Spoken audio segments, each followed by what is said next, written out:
Good morning, students. Today's lecture is on abnormal ECG. So, electrocardiography is an indispensable tool in the diagnosis, prognosis, and planning treatment in most of the cardiac disorders.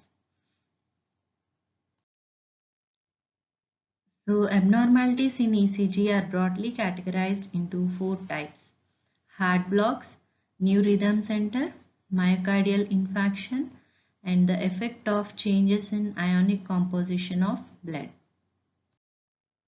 So we know the normal conducting system of heart, which starts with SA node and then AV node, then bundle of His and then Purkinje fibers of the ventricles. So now we'll see the problems arising out of disturbances caused in the conducting system of heart. So the word rhythm is used to refer to the part of heart which is controlling the activation. The normal heart rhythm with activation beginning in the SA node is called sinus rhythm. So remember this word, sinus rhythm means normal heart rhythm with activation beginning in the SA node. And the rhythm of heart is best interpreted using lead 2. So you know the normal 12 lead ECG. So in lead 2 we can interpret the rhythm of heart very precisely. And interference with the conduction process causes a phenomenon called heart block. So this is the strip of ECG showing normal sinus rhythm. The electrical impulse is formed in the SA node and conducted normally. So this is the normal rhythm of heart. Other rhythms that do not conduct via the typical conducting pathway are called arrhythmias. So the features of normal sinus rhythm are heart rate 90 to 95 beats per minute, and the rhythm is regular, and the P waves are normal. You can see the P waves, and PR interval is 0.12 seconds, again normal, and QRS duration is 0.08 seconds. So these features are to be present in a normal sinus rhythm. And again, some more criteria for normal sinus rhythm are: P wave always precedes the QRS complex, and the rhythm should be regular but varies slightly during respirations, and the heart rate ranges between 60 to 100 beats per minute. So how to calculate the heart rate? Okay, so the number of boxes between the two R waves divided by 1500. The P wave's maximum height at 2.5 mm in second lead or third lead. P wave is positive in first and second leads and biphasic in V1. So the deviation from normal sinus rhythm results in sinus arrhythmias. So the heart rate accelerates during inspiration and decelerates during expiration, which is a normal phenomenon. So how the heart rate increases during inspiration is that, so during inspiration, impulses in the vagal from stretch receptors in the lungs inhibit the cardio-inhibitory area in the medulla oblongata. So the normal tonic vagal discharge that keeps the heart rate slow decreases, and thus the heart rate rises. So this is common in children and endurance athletes with slow heart rates. Sinus bradycardia is another type of cardiac arrhythmia where the heart rate is less than 60 beats per minute. So the picture is looking like almost similar to the normal sinus rhythm except for the decreased heart rate. It may occur in healthy people at rest or during sleep, and it is a common finding in athletes. It may also be seen in myocardial infarction patients, sinus node disease, hypothermia, hypothyroidism, and drugs. So what is the sinus node disease? It is sick sinus syndrome caused by marked bradycardia accompanied by dizziness and syncope. So the causes of the sick sinus syndrome are acinodal block or sinus arrest, that is complete stoppage of sinus discharge. Okay. The next abnormality is sinus tachycardia. Again here the normal sinus rhythm only with increased heart rate. The heart rate is increased more than 100 beats per minute, and it is usually due to increase in sympathetic activity due to exercise, anxiety, emotions, and pregnancy. And it is also found in fever, anemia, heart failure, thyrotoxicosis, and due to some drugs. And next, coming to the most important abnormalities of cardiac arrhythmias are heart blocks. So these heart block may occur at any level in the conducting system of the heart. So a block in the AV node or His bundle leads to atrioventricular block. Okay, so this is the pathway: SA node, AV node, and then bundle of His and Purkinje fibers. So block in the AV node or His bundle in this pathway, it is called AV because the conduction from atria to ventricle is being stopped. And the block lower in the conductive system, it is lower than the AV node, bundle of His. So here bundle branches. So his bundle of His and their branches. So we call it as bundle branch blocks, BBB. And then we will see the different types of atrioventricular blocks. There are three forms: first degree, second degree, and third degree AV blocks. So what are these blocks? The first degree heart block is simple prolongation of PR interval to more than 0.2 seconds. So every atrial depolarization is followed by ventricular depolarization, and it is mostly caused by degeneration of conducting system, and it is relatively harmless. So what are there here in the ECG? Findings are P waves and QRS complexes are normal AV conduction which is slightly prolonged, 1:1 relationship between P and QRS, block is most often at the level of AV node. Okay, so everything is appearing normal and it is relatively harmless, first degree AV block. And then second degree AV block occurs when some P waves conduct and others do not conduct. So there are again two forms, Mobitz type 1 block and Mobitz type 2. Type 1 block is also called Wenckebach phenomenon, and type 2 block is 2:1 or 3:1 advanced block. So what are these? We will see.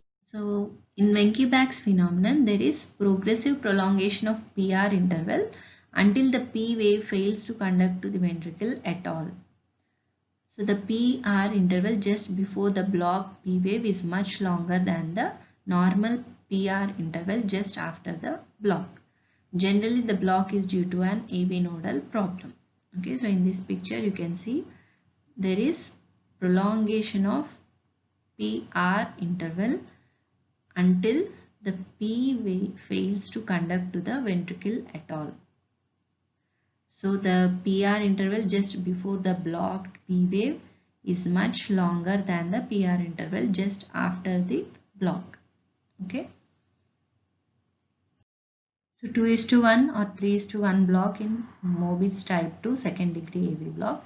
Here every second and third P wave. So second means 2:1, third P wave means 3:1. That is, for every 2 atrial contractions, 1 ventricular contraction is happening. So in this picture you can see 2 atrial contractions and 1 ventricular contraction. This is 2:1 type of second degree block. The third degree AV block is also called complete heart block, which occurs when all the P waves fail to conduct to the ventricles. That is, the complete AV conduction is blocked.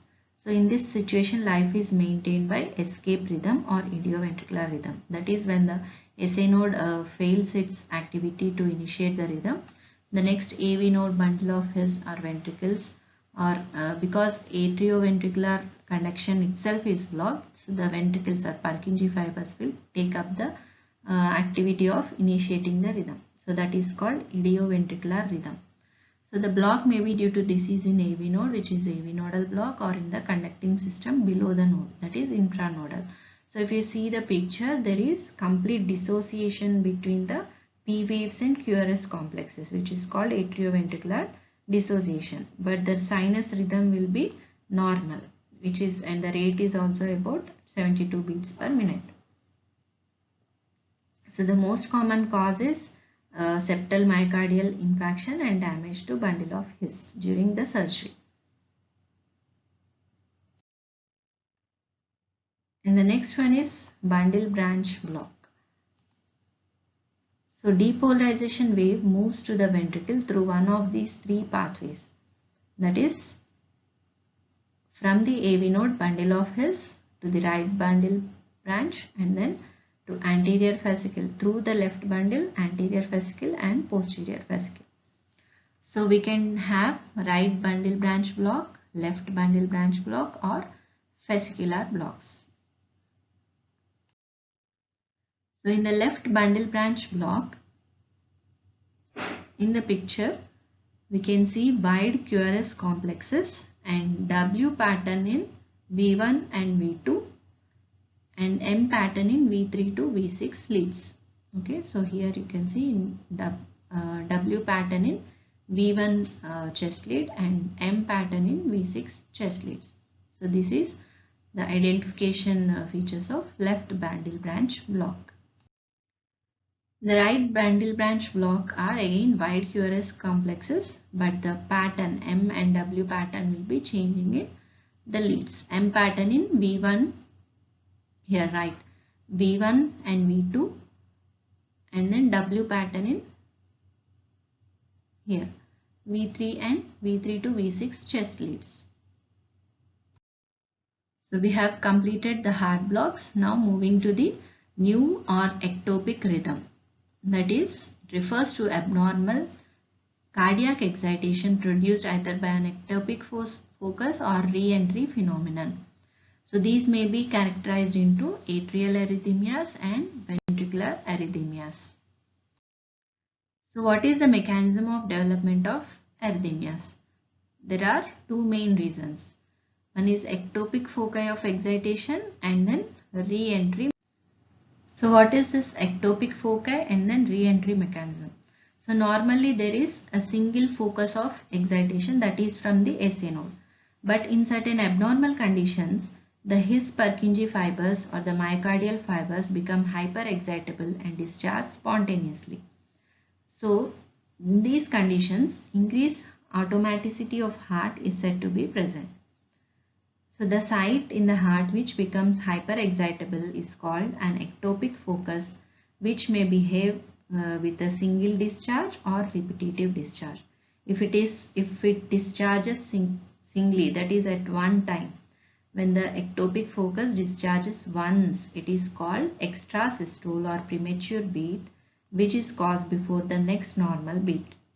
And if the ectopic focus discharges repeatedly at a rate higher than that of SA node, the tachycardia with very high rate, that is tachyarrhythmias, will be produced.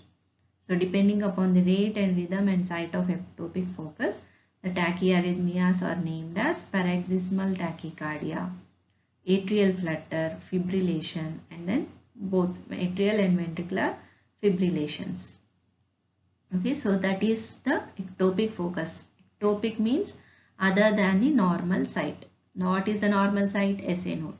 So if any other site than the SA node starts discharging, become hyperexcited and discharging the signals from that point, that will become the ectopic focus of excitation. So it may be producing single discharge called an extrasystole or premature beat, or it may be producing repetitive discharges causing flutter and fibrillations. And then the re-entry mechanism, which is very important concept. So re-entry mechanism, otherwise called circus movement. So we will see that.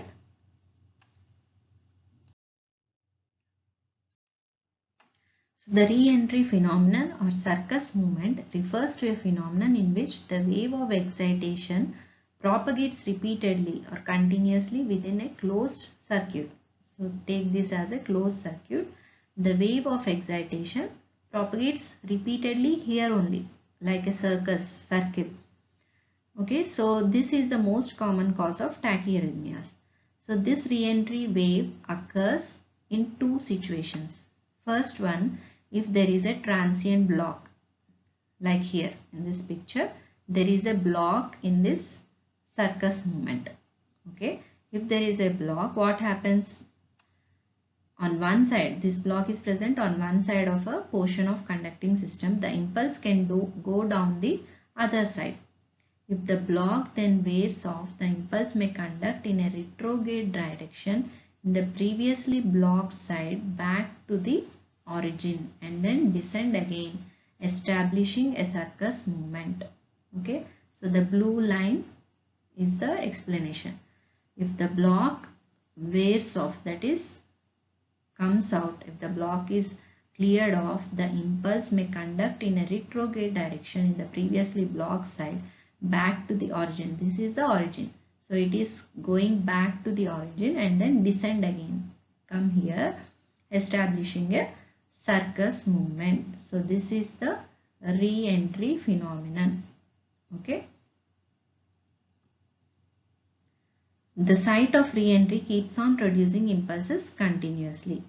If the re-entry is in AV node, the re-entrant activity depolarizes atrium, resulting in atrial beat called echo beat.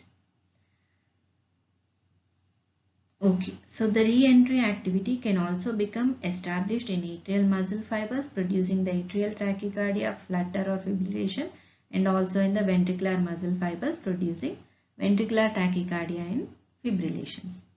And next, one more condition where the re-entry phenomenon occur is in individuals with abnormal extra bundle of conducting tissue connecting the atria to the ventricles. So here the atria and the ventricles are connected with bundle of His, but in some individuals they have extra bundle of conducting tissue called bundle of Kent. Here the circus activity can pass in one direction through the AV node and in other direction through the bundle, thus involving both the atria and the ventricles.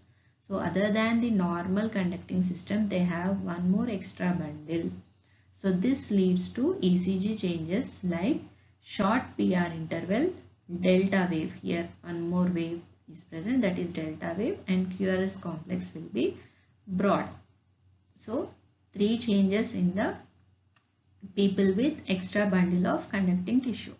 So these people having this bundle of Kent are called, the syndrome produced is called Wolff-Parkinson-White syndrome.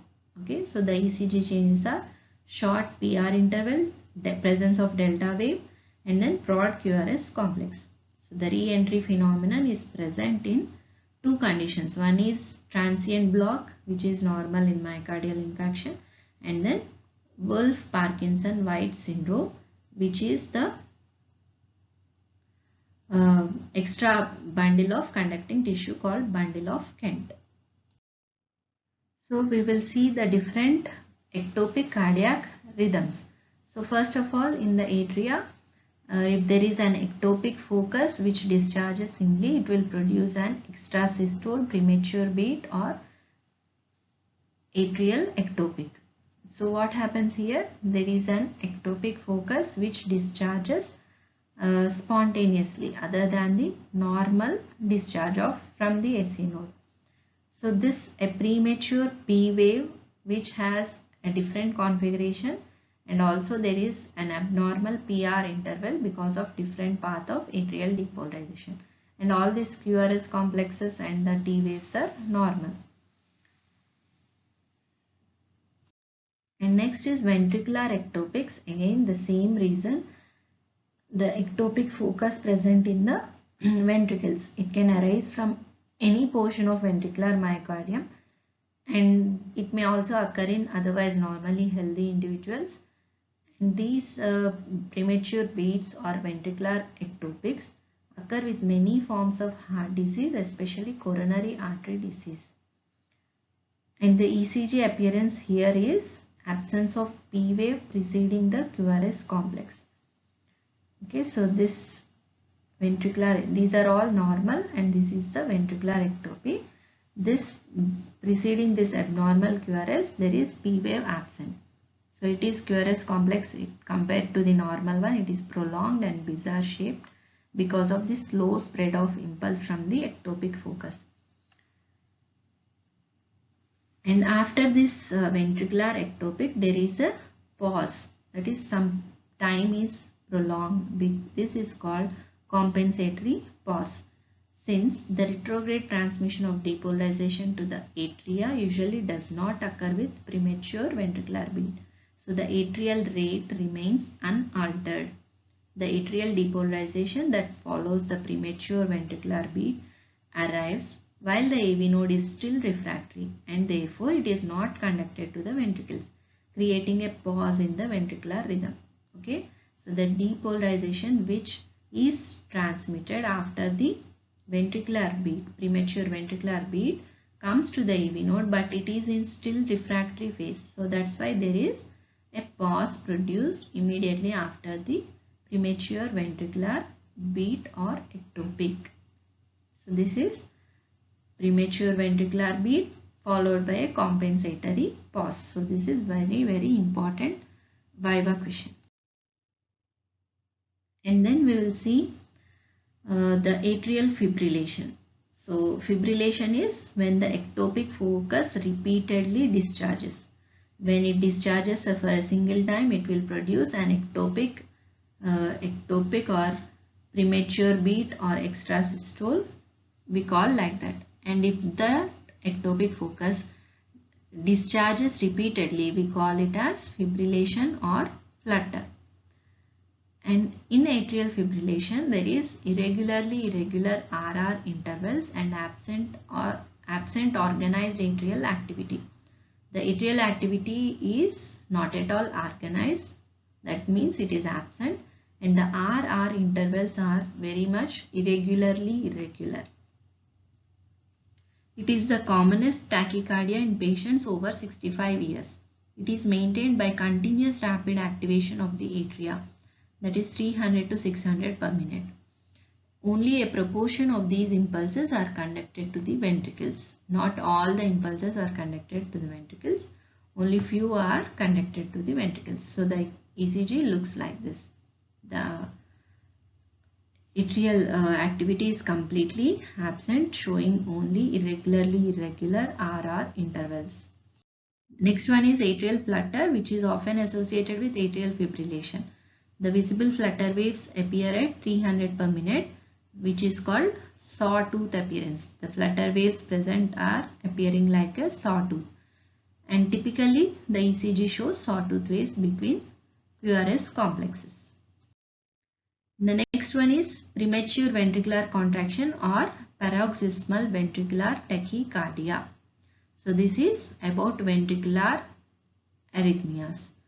So the ectopic beats originate in the ventricles, resulting in wide and bizarre QRS complexes. So this one, wide and bizarre QRS complex. So the normal P waves and the entire QRS complexes are looking normal, except for the single premature ventricular contraction or paroxysmal ventricular tachycardia. When there are more than one premature beats and look alike, they are called uniform, and when they look different, they are called multiform.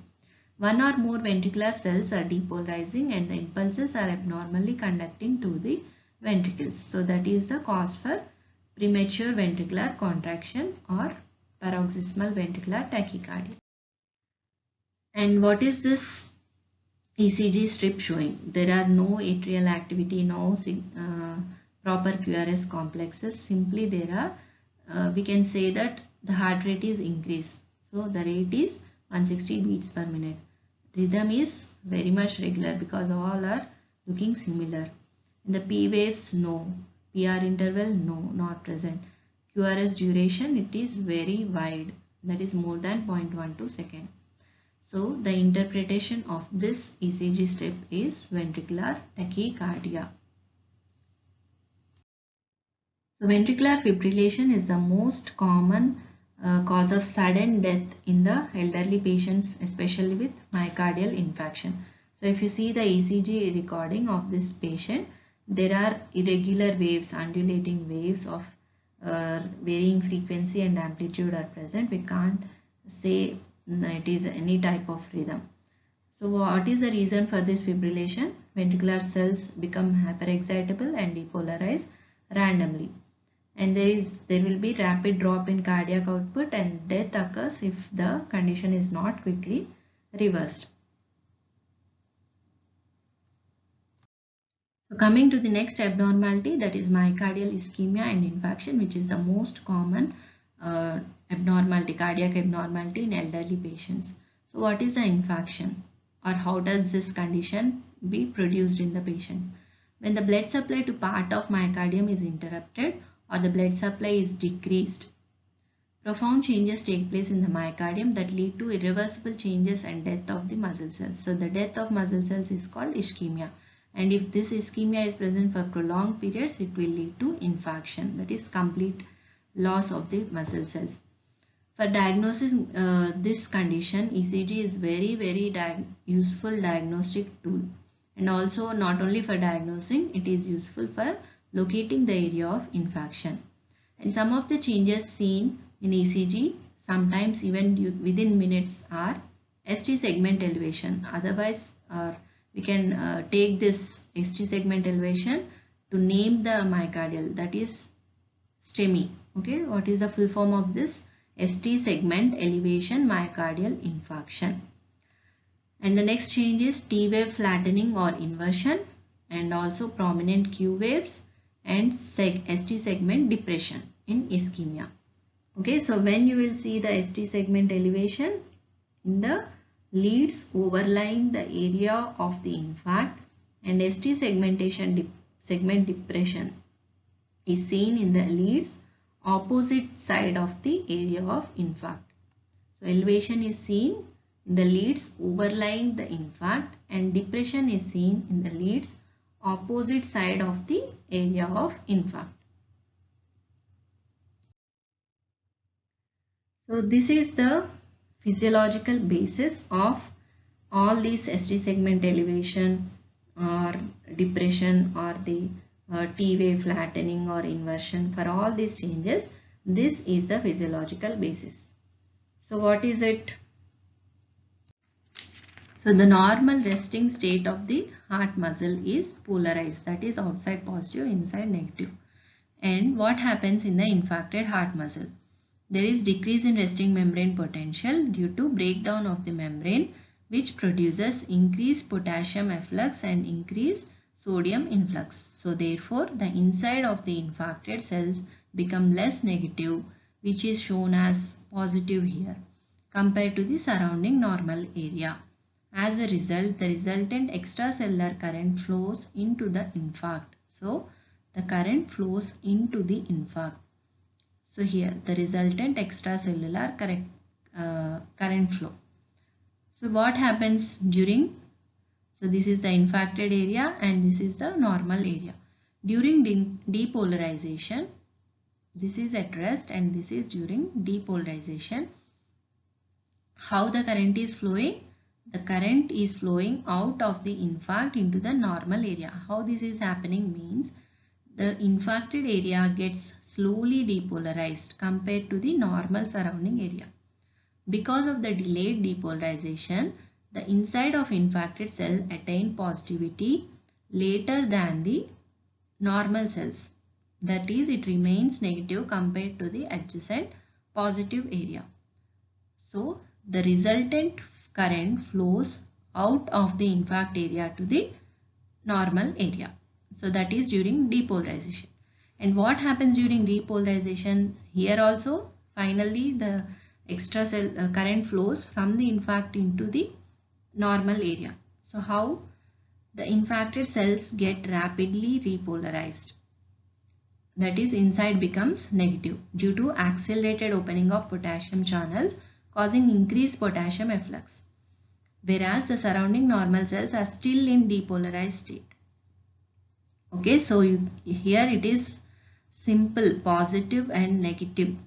The changes in the ionic concentration inside and outside the cell. If you know this, what is normal and what is abnormal, everything is delayed in infarcted area. Slow depolarization, and here it will be rapid repolarization because the potassium channels will be opening up very rapidly.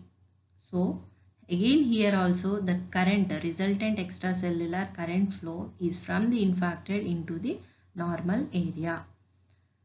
So this is the reason or the physiological basis of the development of various ECG changes in myocardial infarction.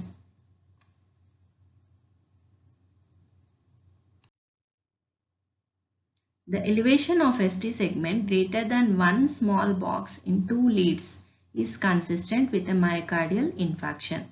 So to say that ST segment elevation is present, it should be consistent in two leads and the level of elevation should be greater than one small box. You can see in this picture. And the abnormalities of ST segment may be elevated or depressed from the isoelectric line. So normally ST segment is in the isoelectric line, that is the straight line. So if it is elevated, when it is present, ST elevation indicates an acute myocardial injury localized to the affected area leads or pericarditis seen in all leads. And depression is present with an upright T wave, which indicates the ischemia, and it is present in the leads opposite to the affected area. Elevation is present localized to the or overlying the affected area, and depression is present in the leads opposite to the affected area, and it can occur with exercise if there is reduction in blood supply, that is ischemia. So this is elevation and this is depression. One more abnormality is long QT syndrome, which is most commonly heard these days because of this HCQ, hydroxychloroquine usage in the corona disease. So if the patients are having this long QT syndrome, you should not use that HCQ tablets. So what is this long QT syndrome? So it is a genetic abnormality which blocks one type of potassium channels, resulting in slow potassium efflux, prolonging the cardiac action potential and hence QT interval. So here this is a normal, this is the long QT interval. So the cardiac repolarization, that is action potential, is irregular and the incidence of ventricular arrhythmias and sudden death increases. Okay, and the defect is potassium and sodium channels, mainly potassium. So there will be slow potassium efflux leading to increased cardiac action potential and then QT interval. So the next abnormality are hypertrophy of the ventricles. So the most common ventricular hypertrophy is the left ventricular hypertrophy or LVH. So if we see the two ECG strips here, this is the normal and this is the abnormal. So what is the most prominent standing out abnormality here? That is tall QRS complexes. Okay, so this is the most important abnormality of left ventricular hypertrophy. So what is the reason for this left ventricular or tall QRS complexes? As the heart muscle wall thickens, there is an increase in electric forces moving through the myocardium, resulting in increased QRS voltage. So I am reading again. As the heart muscle wall thickens, you can see here hypertrophied heart, there is an increase in electric forces moving through the myocardium, resulting in increased QRS voltage. So this is the anatomical picture, and increased voltage because the muscle cells are increased, and this is the picture of echocardiogram. This is the left ventricular hypertrophy. So this is the reason for tall QRS complexes. The next last one is effect of ionic changes on the ECG. Heart tissue is very much sensitive to ionic composition of the blood. Most serious effects are because of increase in potassium concentration that can produce severe cardiac abnormalities, including paralysis of the atria and ventricular arrhythmias. So the most common sodium ion, if it decreases in concentration, it will produce low voltage ECG waves. And the most important potassium ion concentration which drastically affects the ECG are hyperkalemia, that is more than normal, more than 7 milliequivalents per liter. It will produce tall T waves in the ECG, and other than that there will be broad QRS complexes. And if the potassium concentration goes on increasing beyond the 7 milliequivalents, what happens? It will lead to ventricular tachycardia and fibrillation and finally death. So it is very much serious condition. If it is not treated in time, it will lead to death. So the most common asked question also this one, that is tall T waves are present in hyperkalemia. And in hypokalemia, that is less than 4.5 milliequivalent per liter, there will be low voltage ECG with prominent U waves, and the PR interval will be prolonged, ST segment will be depressed. And one more ion is calcium. The normal concentration is 9 to 10 milligram per deciliter. And if the calcium ion concentration increases, it is called hypercalcemia. So what happens? Calcium ions are infused into the muscle cells. So that will cause relaxation of the heart muscle during diastole. And finally, the heart stops in systole, which is called calcium rigor. Like heat rigor, it is called calcium rigor. Heart stops in systole. And if the calcium ion concentration decreases, it produces prolonged ST segment, and subsequently QT interval is also increased. Okay, prolonged ST segment is the most common finding in hypocalcemia. And in hypercalcemia, the heart will be stopping, no ECG changes. Definitely only one effect is that heart will be stopping in systole, that is calcium rigor. Okay, so we have seen various abnormalities in ECG. We can classify them as. So we'll summarize now. That is the classification of abnormal ECGs. We can group them into four categories, that is heart block, and then new or ectopic rhythm, myocardial ischemia and infarction, and the hypertrophy of heart, and then effect of ionic changes on the ECG. So in heart blocks, we have seen the various abnormalities of the normal sinus rhythm, that is sinus arrhythmia, sinus tachycardia, and sinus bradycardia. And then in the actual heart blocks, there are two types, atrioventricular and bundle branch block. In atrioventricular, again there are three forms, first degree, second degree, and third degree, or complete heart block. And in bundle branch block, left and right bundle branch blocks. And then in the new or ectopic rhythm, what is the reason for this ectopic focus? We have seen that is abnormal site of activated cells are present, which will be the reason for this ectopic focus. They may discharge either singly or repeatedly, producing various, if it is for single discharge, it will produce premature beat or extrasystole or atrial ectopic or ventricular ectopic, and if it discharges repeatedly, it will lead to flutter, fibrillation production. And then the other reason for this rhythm arrhythmias, cardiac arrhythmias, are re-entry phenomenon or circus movement, which is very important Viva and MCQ question.